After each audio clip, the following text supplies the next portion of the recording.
Good morning, everybody. It's a little bit after 10, and so we need to get started. I'm glad that pleased to see all of you here. I want to welcome you to the Carroll Chamber of Commerce and Carroll Area Development Corporation Legislative Forum.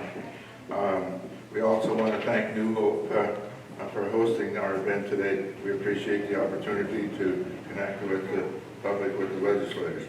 I am Hubert Hageman from the Legislative Committee and will be the moderator for today's forum.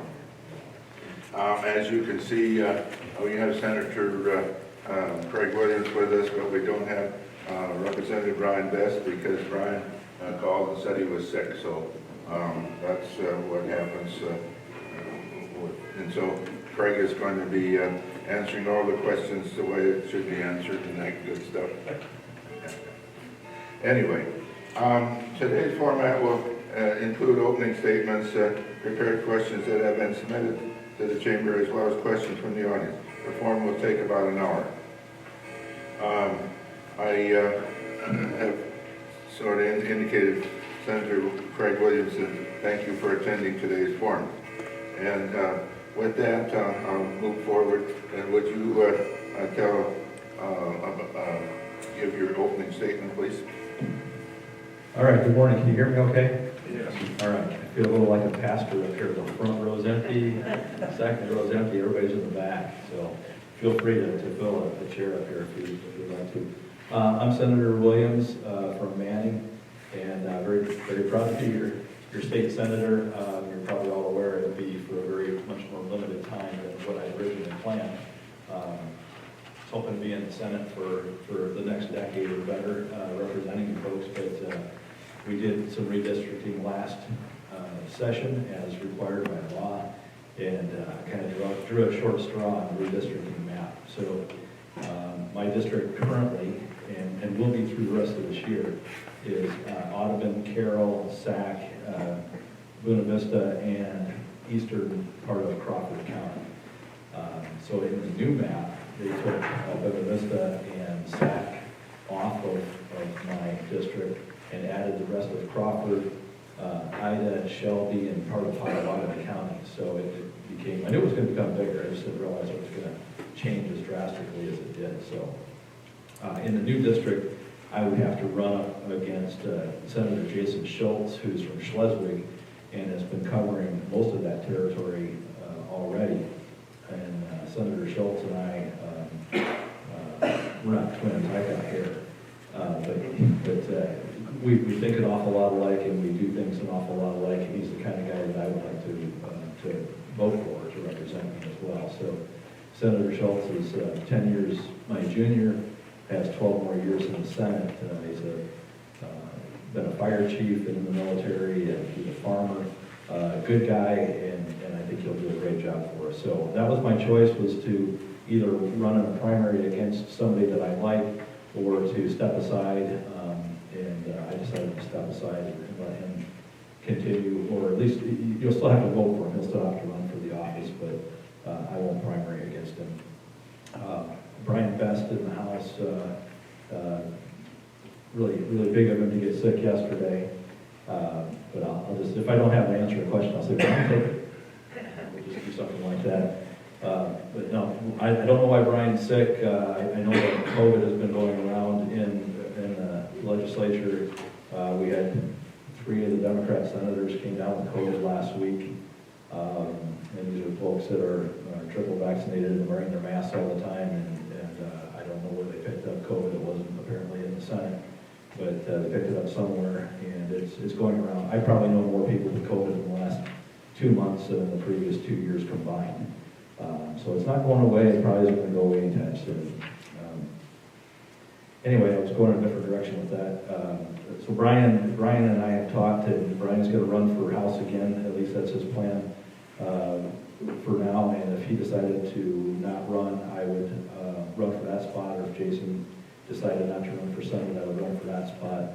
I don't want to get completely out of the politics, but I'm not going to run against 2 people that I think do a pretty good job. So that's where I stand with that. So this is my second year, and hopefully not final year ever in the Iowa legislature, but we just started 2 weeks ago, things that we've done so far. I mean, the first week is a lot of making sure that people know who everybody is and just getting the lay of the land again and getting reacclimated to the system, as well as the governor gave her condition of the state address on Tuesday, and then we got a condition of the court's address on Wednesday, and a condition of the guard address on Thursday last week. And then this week, the bills are piling up and being put into place and getting distributed to the committees and then to the subcommittees. So last week, this last week, I just had one subcommittee that I worked on, but we'll have a lot more coming forward in the near future. So I'm still on the same committees as last time. I'm on the Commerce Committee, I'm on the Local Government Committee, I'm on the Government Oversight Committee and Appropriations. And I'm also on the Ag portion, the subcommittee, Ag Subcommittee for Appropriations as well. The Appropriations Committee last year really didn't meet much until the end, when all the bills started coming together with here's how much money it's going to take and how are we going to do this. But this year, so far, we're meeting once a week to go over appropriations issues. And we have a shorter session this time around. Last year it was 110 days, and this year it'll be 100 days. That's by code. And last year it went longer than 110 days because we couldn't get the budget figured out, and then we had to come back in for redistricting a couple times after that. So we're just getting started. Things are just getting off the ground. I have a lot of people that come up to me and say, what do you think about Senate File 597? Oh, there's 1,700 bills or better in the pile right now, and unless somebody brings them to my attention, then if you bring them to my attention and ask me about it, I'll go and research it and try to figure out what I can find out about it, but I just can't read them all yet. I make a promise to you folks that I'll read them before I'll vote on them. Don't always understand 100% of it, but I do read it, and I read the actual bill, and I read the description that's down below the bill that explains what I just read. If you don't understand the process, it's an interesting process where the legislators can put bills into the kitty right now, and what they do is they outline, here's kind of things that are on the bill, and we send it off to a legislative staff member who will actually write the bill, and then it will go to the Legislative Services Agency. They are very good people, by the way. The LSA has been a real nice surprise to me. These are folks who are nonpartisans, if you can actually be a nonpartisan, but they understand the bills, they understand the impact of the bills, and they put things together in a way that's as readable as it can be. So they write the bills and they come back to us. The leadership will take the pile of bills and they'll divvy them out to whatever committee they belong to. There's a committee chair, like in Commerce. Jason Schultz is the Commerce Committee chair. He will take a look at the bill, and then he'll choose 2 Republicans to be on a subcommittee for that bill. And he'll ask the Democrat leadership to assign a Democrat to be on that bill as well. So it's 2 to 1 because of the balance of power in the Senate. Those 3 people will be assigned a bill. One of those 3 will be a chair of the subcommittee, and they're responsible for getting the other 2 to pick a time of the week that they can all meet together and have a subcommittee meeting. When in the subcommittee meetings, they're all held online, so you can get out if you go to legis.iowa.gov, you can see what subcommittee hearings there are and who's on them, and actually click into them and join the subcommittee and watch it on Zoom, even participate, ask questions, etc. I've been very, again, pleasantly surprised with the participation and the ability for subcommittees to manage through letting everybody have their voice in a particular bill. And so far, at least the ones I've been on, have been pretty civilized as well. We don't always agree or disagree on things. We don't always agree on things, but people have been very decent online, asking good questions and making us think about stuff. So once we get through the subcommittee meeting, typically we'll either take a vote right then or table it for another subcommittee meeting, or decide, hey, this is a good one, we want to move forward, but we want to move forward with amendments, and we'll write it up. If 2 of the 3 senators agree, it'll get passed in the subcommittee, it goes up to the committee. And then, again, Jason Schultz, as the committee chair, would bring it up before the entire committee, and he has a choice not to do that if he doesn't want to bring it before the entire committee, for whatever reason. The entire committee will vote on it, and if it passes there, then it will go to the full Senate, and where, again, leadership might say, we're not going to bring this one out for whatever reason, or they will bring it out, and the entire Senate can debate it and vote on it. I will tell you that if it gets to that level, if it's on the Senate floor and we're debating it on the Senate floor, the chances of it not passing are near 0. The reason is that if it was a chance it wasn't going to pass, then we withheld it back in the caucus room and discuss it further or talk more about amendments and stuff before it gets put out before the entire Senate. Once it passes through the Senate, it's got to go over to the House and go through that same process again. Sometimes they're in parallel, so the House might have the same bill or an identical bill. And then if there's amendments on either side, they have to be reconciled between the 2 houses before they can be voted on. Both sides of the House and Senate have to vote on it before it can go to the governor for signatures. It's a long process. Part of it maddening because you want to get something done and it takes really a long time to get some things done. The other part is, thank God, it's a long process. It slows people down and makes people really think about it. We have enough unintended consequences of certain bills that it requires people to really stop and think about what does this bill really say, whose ox gets gored, I think that's what he was saying, is whose ox is getting gored, whose ox is getting gored, who's going to win, who's going to lose on this, and what's the impact, and we still have some things slip through the cracks. So that's the process. Proud to be part of it, and grateful to you folks for letting me be a part of it. I guess it's probably enough for me. Well, I'm glad when it's my ox that's getting gored, it takes a long time, but anyway. What is your opinion of the governor's condition of the state speech? Okay, I liked it. There's some things in there that make me go, I got to learn a little bit more about that. I think there's some things on carbon sequestration credits that I need to understand a little bit better. I do like her tax proposal, at least from a 30,000 foot level, a flat 4% income tax. I think would make us a lot more competitive with other states. The corporate tax, bringing that down to 5.5%. I like the idea. How we're going to do that, I don't know. As usual, the devil's in the details on all of those things. But the governor and her staff, I think, did a fairly good job of putting stuff together. By the way, the 4% proposal, I heard it when you all did, right? It wasn't something that they passed before us.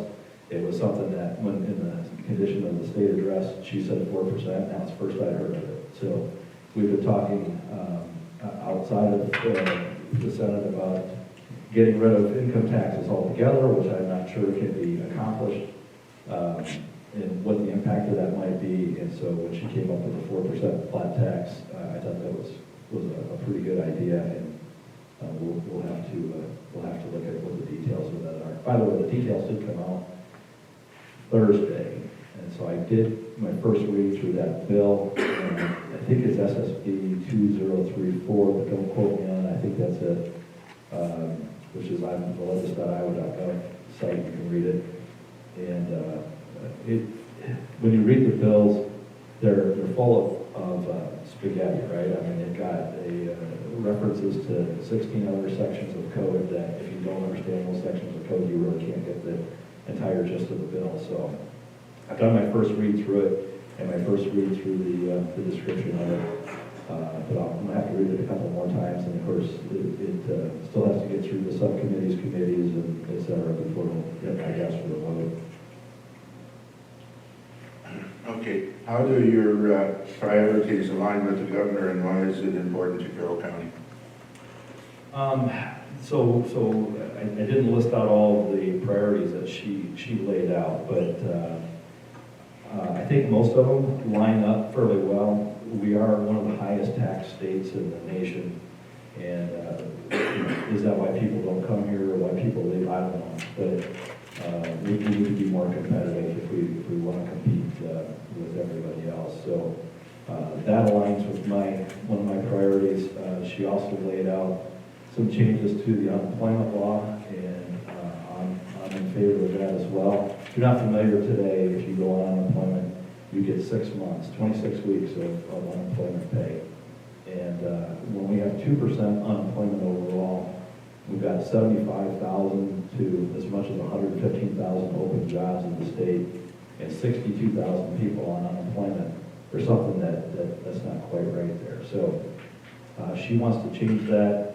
I thought it was 16 weeks. Somebody else told me it was less than that, but forgive me if I don't have the right numbers. But in general, I'm in favor of reducing the length of the unemployment benefits. I would like to see it indexed actually to employment levels, so that, if we had 10% unemployment, 26 weeks might be, with no job open, 26 weeks might be appropriate.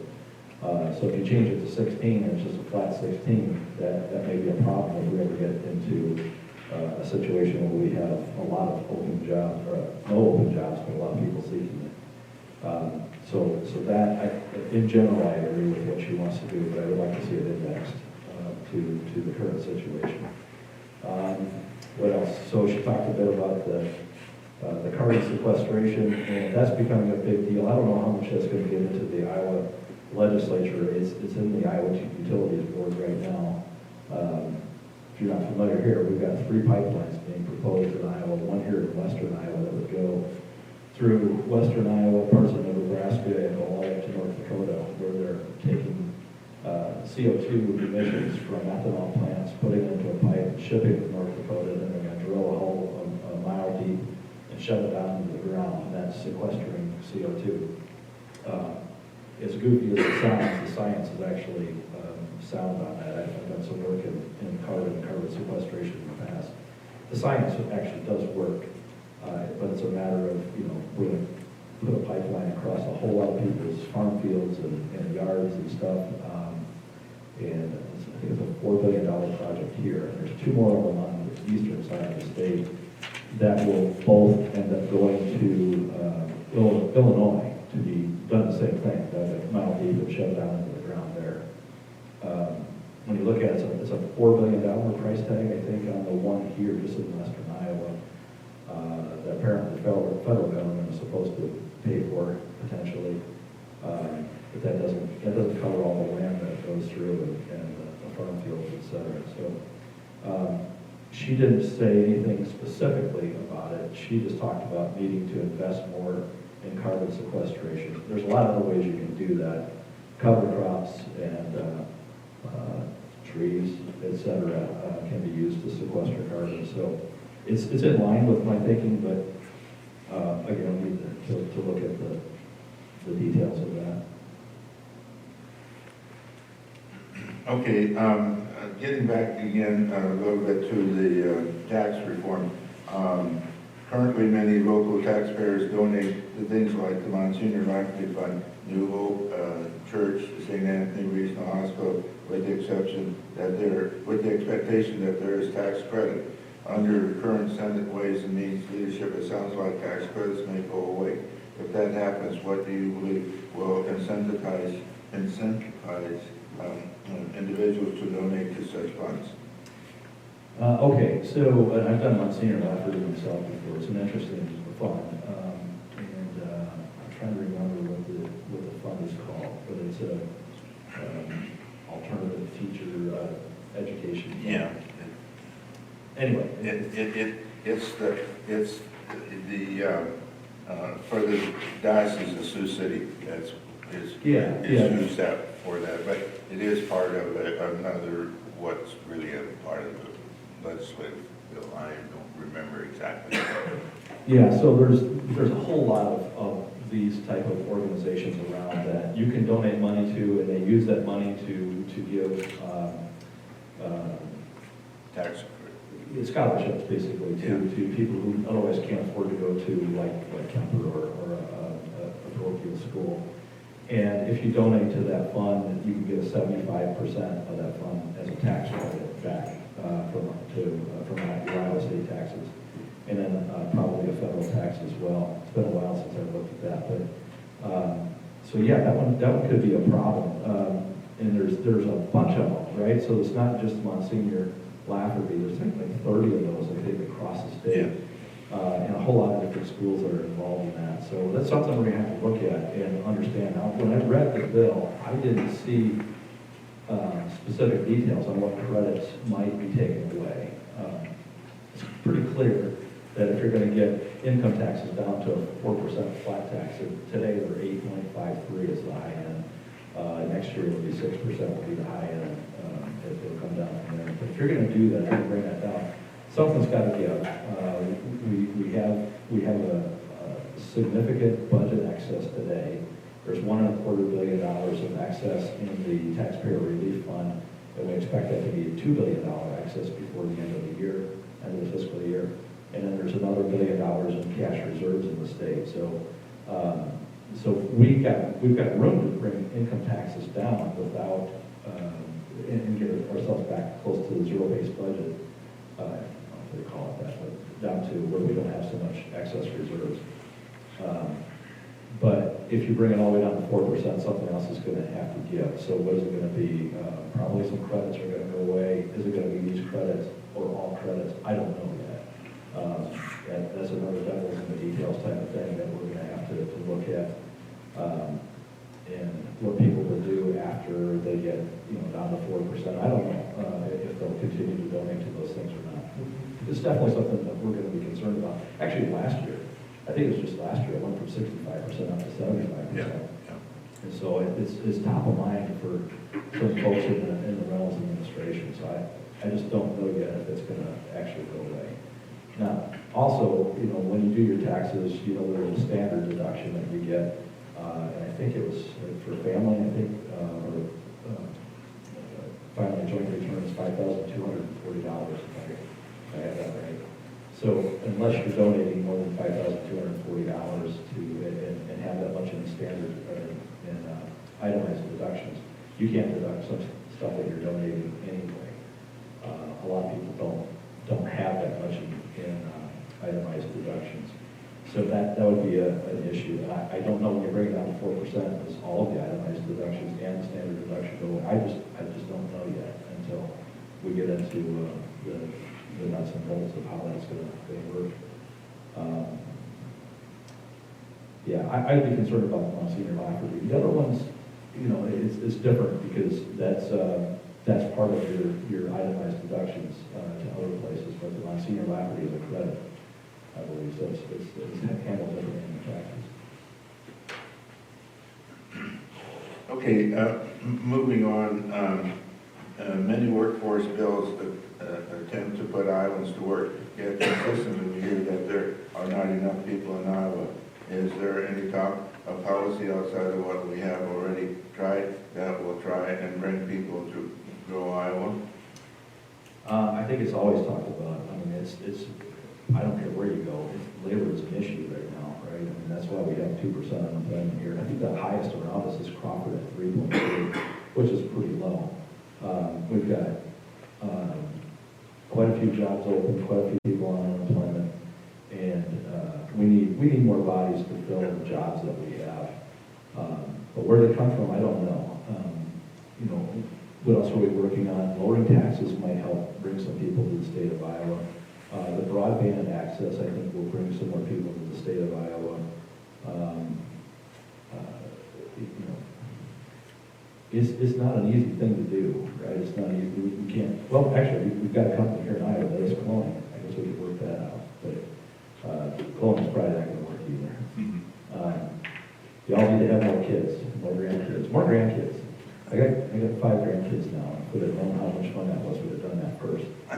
But I don't know how we incentivize more people to come to the state other than make it more inviting state to come to. And I think a lower taxes and a better broadband is a start. This is a good life. This is why we moved here, is because this is a better way of life in Illinois. And I'll never go back. And I would encourage a lot of people from Illinois to come here, just leave the problems that you have over there behind you when you come. Okay, And if we got the people here, what about housing? Rural Iowa has really struggled with housing developments. Is there anything the legislature is working on to help address real housing? And if there is, would you support it? Let's see, so I noted last year we had a Senate study bill that I know passed in committee, and then it became Senate File 295. And then it went to Ways and Means, and it died in Ways and Means. And the same bill on the House side did exactly the same thing, where it got passed in subcommittee and committee, and then went to Ways and Means, it died. I don't know the reasons why it died. I think it's back on the table again for this year. And I don't remember all of the things that were in it, but there is continuous talk about the lack of workforce housing. I don't believe there's been a great answer to it. I can tell you, Storm Lake is doing a pretty good job right now. I don't know all the details behind it, but they've got quite a housing complex going up there, and they are very, very short, not just workforce housing, but housing in general. They told me about people that have come there to fill a job in Storm Lake and couldn't find a house to live in, so they left. That's not good. So I'm afraid I don't have great answers on that question. I know it's being talked about. It's not being talked about in the committees that I'm on, but it's not a dead issue. It'll certainly come back, and we'll find out here in the next couple of weeks what has made it through the pile of bills. Would I be supportive of it? Depends on what's in it. It's a pretty general question. How much money does it cost? Where's the money going? Who's actually stored it? Things of that nature. So I don't want to commit that you don't be in favor of it, but we understand it's a problem, and hopefully we find a way to address it. Okay, I guess I'm going to turn to you, the audience, to ask questions. If you would state your name and if you represent somebody, and then ask the question. So with that, I'll open up the questions.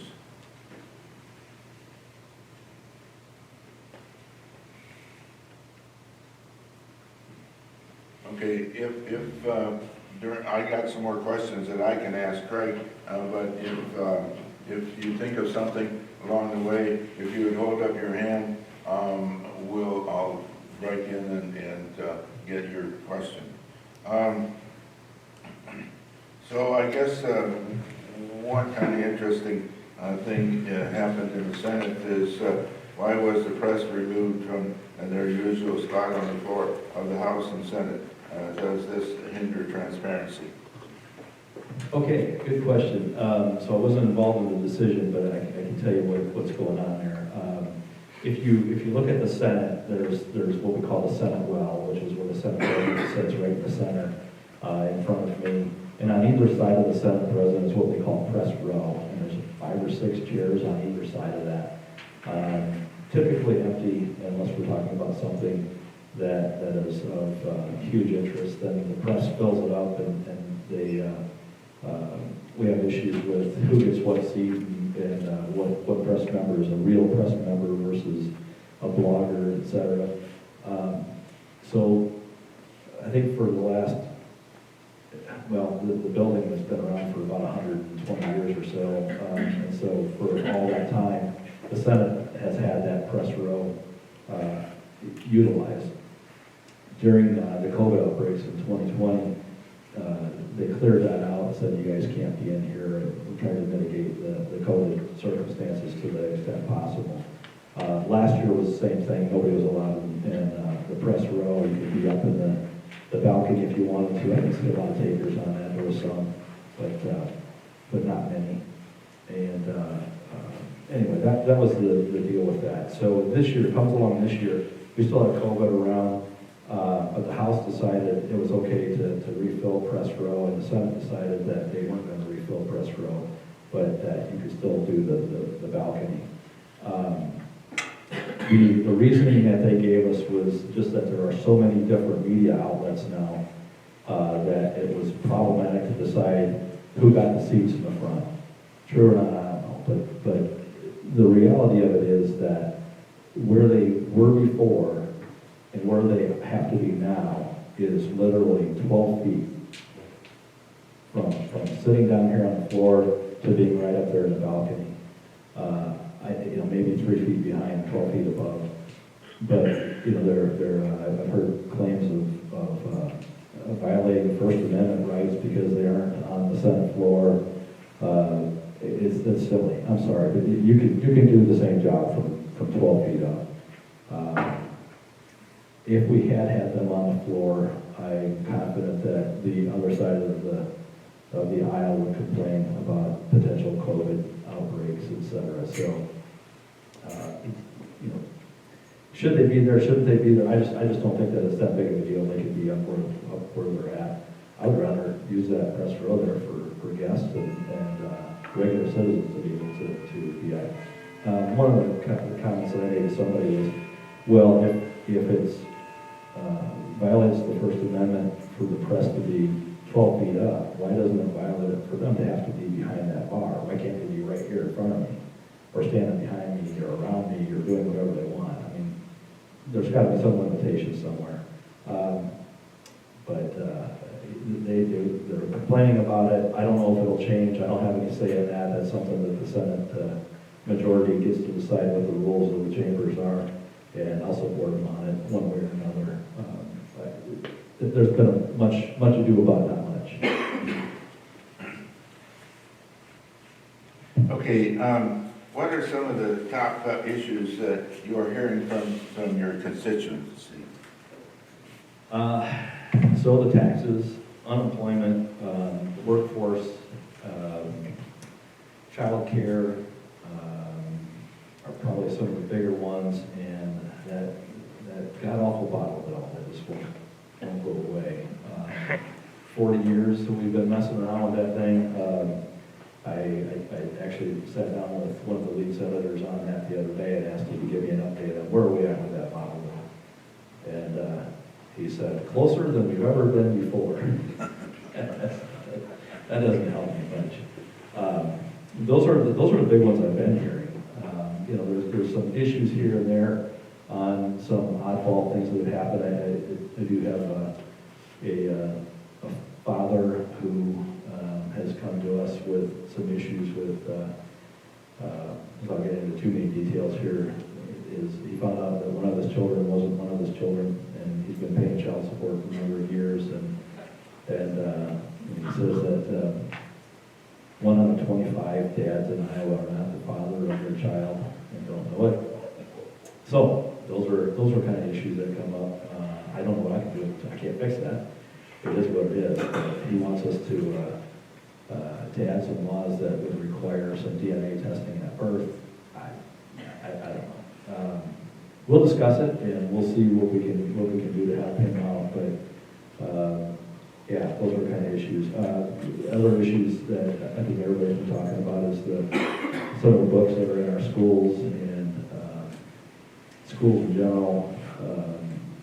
There's an awful lot of people that have decided to do some homeschooling, and long-term impact of COVID and not having kids back in school, the mental health aspects of the kids not being in school, lots of issues coming up. So I don't know that we've got responses or answers or solutions to all of the problems, but there's a lot of problems. Okay, ma'am. Jen Day, I represent myself, and I also happen to work here at New Hope. What plans does the legislator have to help Medicaid-funded providers like New Hope and other businesses recover from the workforce crisis? And this is in reference to Senate File 2067. Medicaid reimbursement increases reimbursements for Medicaid providers by the inflation rate plus 1% effective July 22. Okay, what is your position? So you can have to help me out here because 2067, and that's that. Obviously, it was just put out this year, very recently, and I haven't read it, so I don't know how to respond. Okay. It's to increase Medicaid reimbursements, inflation plus 1%. What is your position on increasing Medicaid reimbursements plus 1%? Well, I think Medicaid reimbursements are pretty low as it is. They're a problem. They've always been a problem. again, I would have to look into that a little bit deeper and ask some questions on it offhand. So if we got a 7% inflation rate, we have an 8% increase in Medicaid. Everybody's got a 7% problem right now, right? Everybody has a 7% problem. So I would probably be supportive, but I don't want to tell you that I'm going to say yes to something that I haven't read yet. Okay. So, Fair enough. okay. Good morning, Good morning. Senator Williams. Thank you for coming and bringing government, state government out to us here in the field. I'm Marty Melber. I'm retired from 45 years of being a practitioner and seeing patients. I'm busier now than ever because now I work full-time with my wife. And the pay isn't very good. Okay. I want to compliment this lady for bringing up that issue. I know we worked for years. We were being reimbursed at 44% of UCR, usual customary and reasonable. Every Medicaid patient we see, whether it be a New Old Village patient or the other ones, it's a loss. We've got to push that cost onto our other patients and get that reimbursement up. You're having trouble getting new practitioners when they come out of school with their debt. Business people suggest not taking any Medicaid patients because they can't afford to take it in there. So get behind the 8 ball and get it up. My real question concerns the tax reform.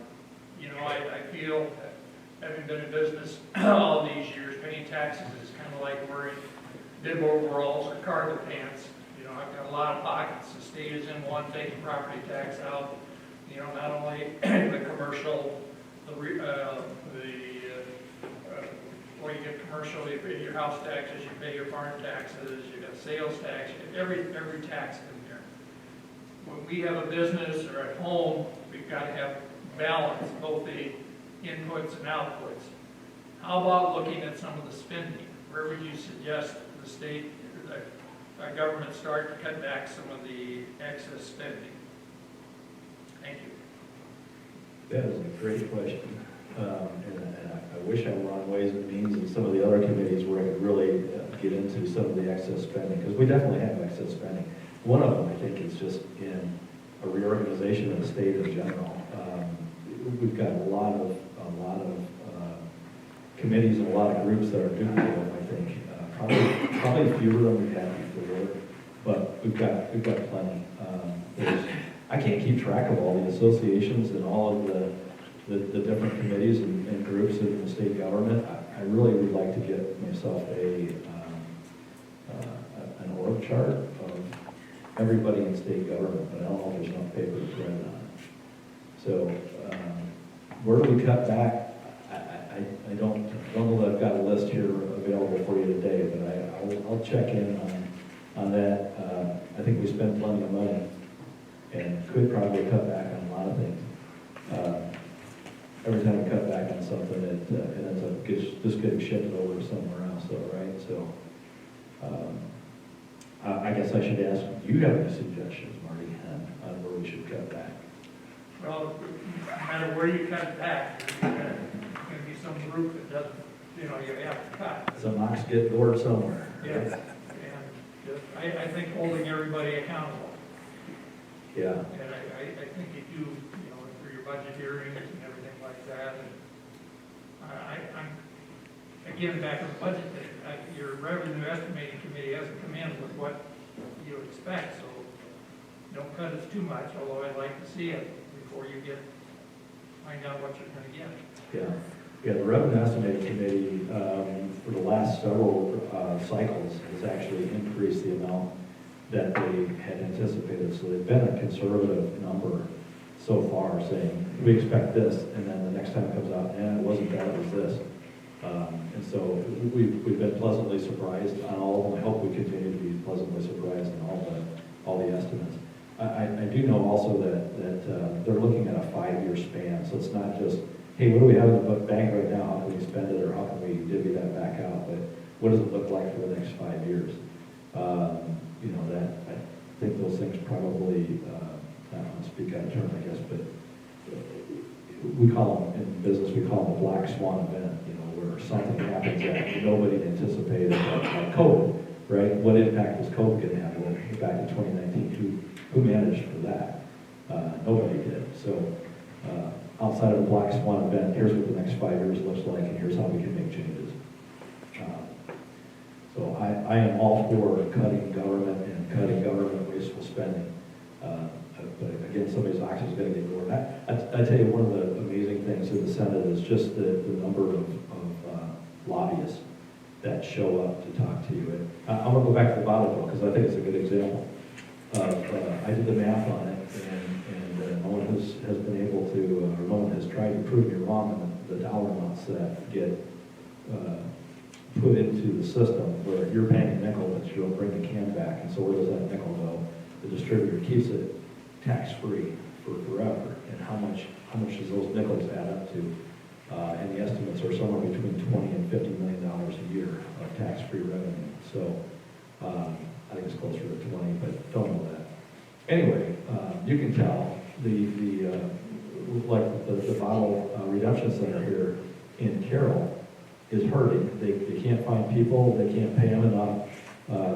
My clerk and I interviewed 17 different redemption centers around the state last year just to ask them about how many people do you have, what do you pay them, how many bottles do you bring in, how many cans do you bring in, and every single one, all but one of them was break even at best or losing money on every can that comes in the door, which is why all the redemption centers are just going out of business and quitting. So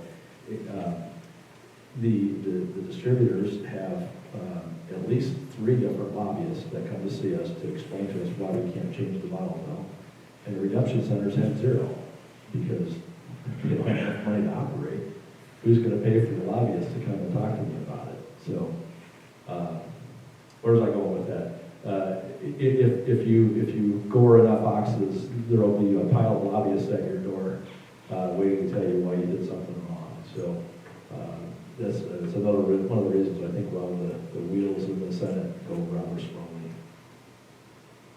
I don't know if I answered your question. Thank you. Any other questions? Yes. If I may, I have another question. Sure. Maybe I'm going to stop you. Someone else wants the floor. I'm concerned, we get questions all the time about these carbon credits. And I've taken some webinars by Iowa State and everything like that. A couple things I'm concerned with. And first of all, I've been a tree planter for 35 years. I planted over 13,000 trees in there. They want to give less, and they don't want to give credit for all these things I've been doing for 35 years and just want new ones. I don't think that's fair. We're being approached by the Curtivas, the Pioneers, and companies like that to sign up for these long-term contracts for carbon credits. They're offering us maybe $5 an acre. You look at the market, the credits in the European market or anything like that, they're $80 or $85 an acre. And I think as farmers out here, we need some guidance and some help. I know some of my tenants come to me and said, oh, they want to sign up for this. If it's a Cashman thing, they get the credits. But these companies want to get them on a 5 to 10 year contract. So give us some guidance. What do they want you to do for your $5? What do you have to do? Well, there's certain, with the cover crop, certain tillage things, things like that. And there, you've got to really evaluate that to see if it's going to affect your yield and everything. But it's the long-term contract, and there's so many illegal things. How about if I decide to sell that farm, and then this contract is with it, this easement is on there. Right. I just need some guidance. If you all don't understand what we're talking about here, just for folks who aren't as familiar with it. So every time you start your car is emitting CO2 into the atmosphere, and there's a carbon buildup in the atmosphere. Some people believe it's the cause of global warming, and the desire is to reduce the amount of carbon that we have in the air. What uses carbon? Every plant out there uses carbon. It turns it into food.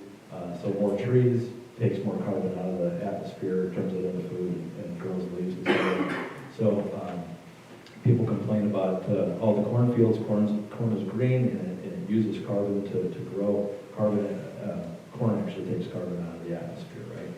So the point that he's making is that there are companies that want to green up their company, right? They want to have a zero carbon emissions standard, or not standard, but they want to be able to say, hey, we're a green company. We don't produce carbon. We actually are a net zero carbon producer. I'm selling you something that makes carbon, but I'm also doing something over here that takes the carbon out of the atmosphere. A couple of ways to do that is to plant more green acres of green, like cover crops, or to pipe it up to North Dakota and stick it in the ground. Either way, you're taking carbon out of the atmosphere, and they want credit for that. So they're willing to pay for that. And there are companies like Indigo is working with Corteva on carbon sequestration plans, where Pioneer would go out to farmers and say, hey, if you'll plant some cover crops. So cover crops are like after you take the corn off of the field, you're planting rye or some other product that's in the ground that will grow in the fall and take some carbon out of the atmosphere, and then you kill it off in the spring before you plant your next crop. One of the big issues with it, of course, is people that are already doing those kind of things, they get nothing.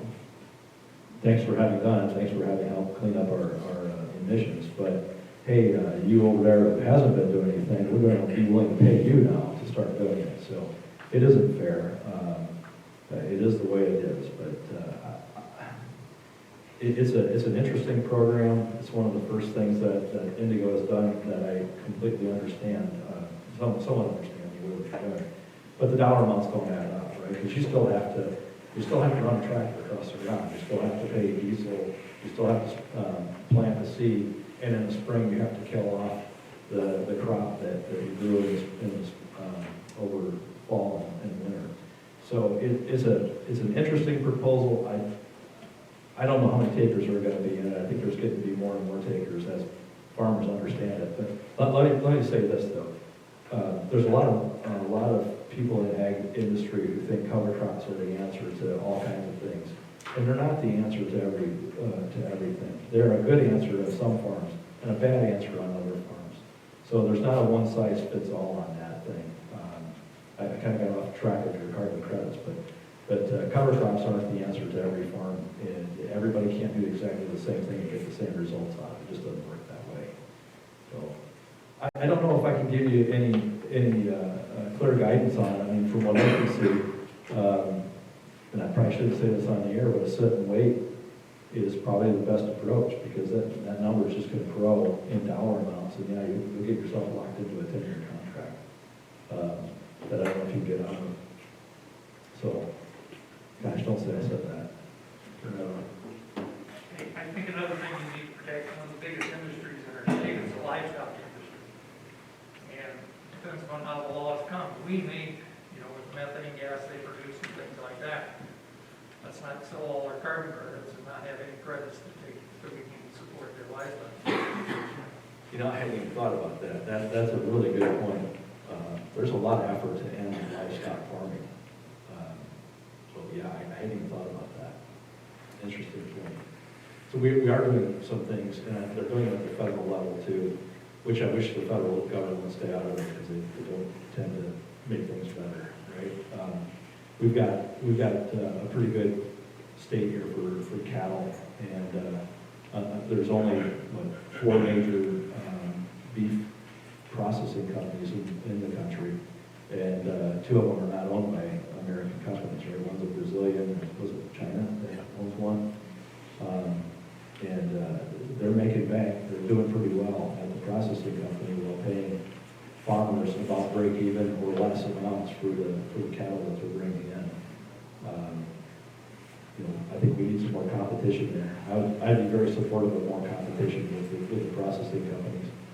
I know that the Brazilian company owns one over by Tama, and they just got a significant state grant for expansion and adding 300 more jobs or so there. I'm not sure where they can find 300 people over there, but they got a significant state grant for that. So I checked into it, and they met all the qualifications for getting that grant. I don't know that it was in our best interest to do it, but they got the grant, and they met the qualifications, so maybe we need to change some of those qualifications and steer that money back towards some people to open up some new processing companies, et cetera. I actually just last week was looking into how many small meat processing companies do we have in the state of Iowa. There's still quite a few, like Kits down here in Denton, Arcadia has a locker, et cetera. But is there something we can do with all of them to help them expand? We did something last year to help them expand. Did we do enough? I know a lot of the small processing companies are, I could expand, but where am I going to find the people to man this thing? So we're putting some money into like DMAC and other places to do some classes on butchering. Okay, now I've got the people. Am I going to be able to expand and count on this being a long-term income? Or is this just going to end on me tomorrow? With COVID and the inability to get stuff, a lot of people took meat right to the locker and had them process the beef for them or hogs for them. But you're a year out, right? I mean, at least a year out, sometimes 18 months or 2 years out to get a beef process. That's crazy. So we need to do something to help some of these smaller companies expand and give it. It's food security, right? We have half of our beef processing and pork processing in the hands of foreign countries. It seems maybe not the best long-term interest for us. Okay, is there any other questions? Those were good questions. You got a question? Now's the time. Okay, I have another one. Do you support the governor's proposal to give vouchers to parents to pay for private school tuition? Do you believe this will siphon funds from our local school, the public schools? So she came up with a new proposal that I haven't had a chance really to look at yet. So I've said this before, I've never made a secret about it. I'm not anti-school, I'm pro-kid. And not all kids can be taught in the same way. And some require more effort than others or a different environment than others. And I am in favor of allowing kids and their parents to choose the type of education that their child needs. We are constitutionally obligated to provide an education to children. And how much money goes where and whose ox gets gored in this one, I know that we hear from the public schools all the time that they don't have enough money and we're trying to shut them down. It's not true. It looks that way. You can make it look that way. We are very pro-kid and very pro-parent. I am, at least. I can't speak for everybody else, but am I in favor of the governor's proposal? It's a different proposal from last year, and honestly, I need to look at the details of it a little bit more.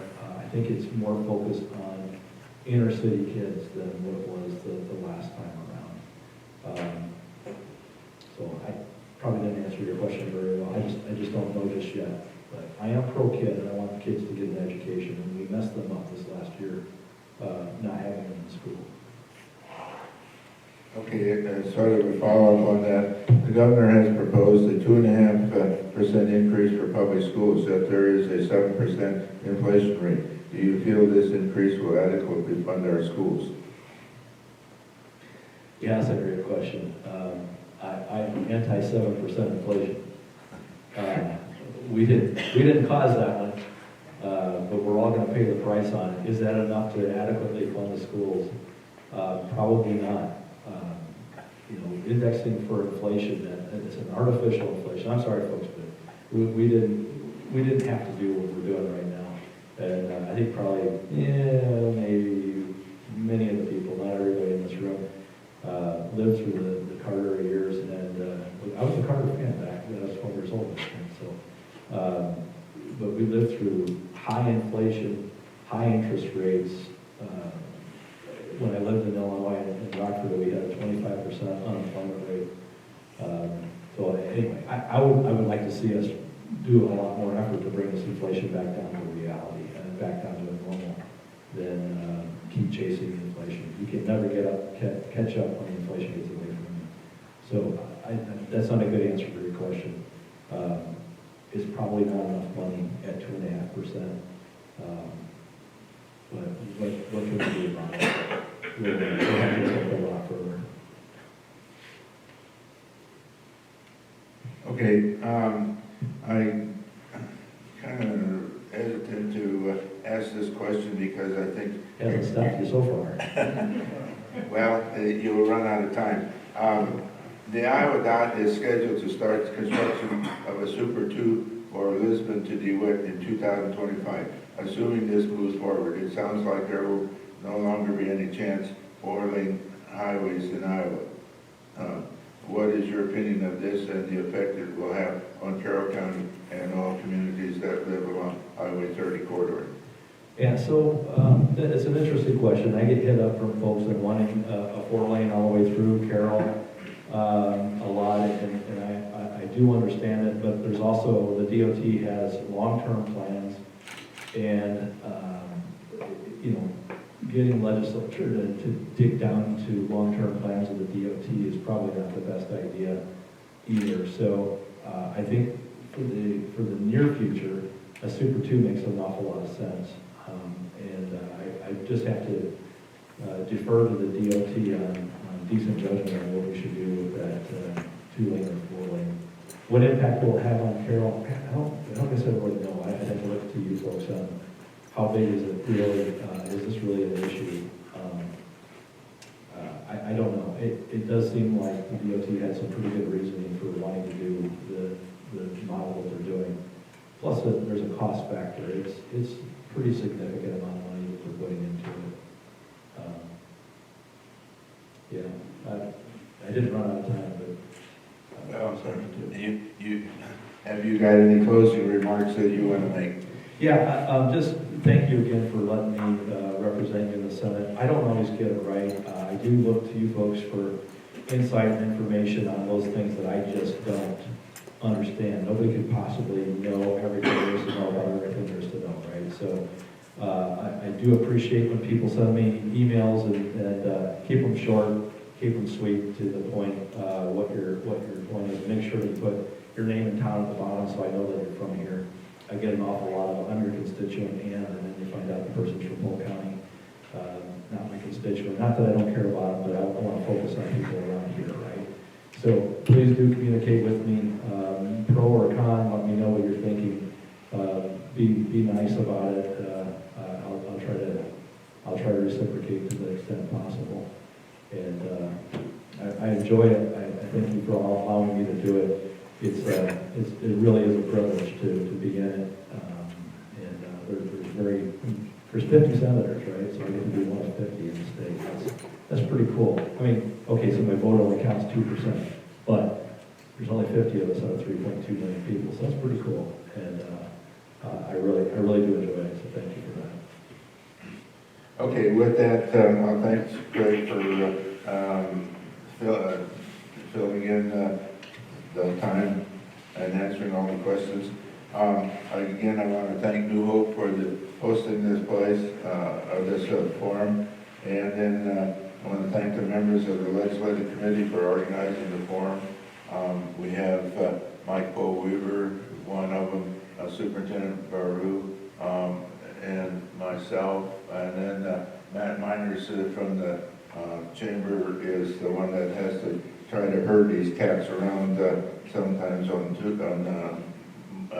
Tuesday morning meetings.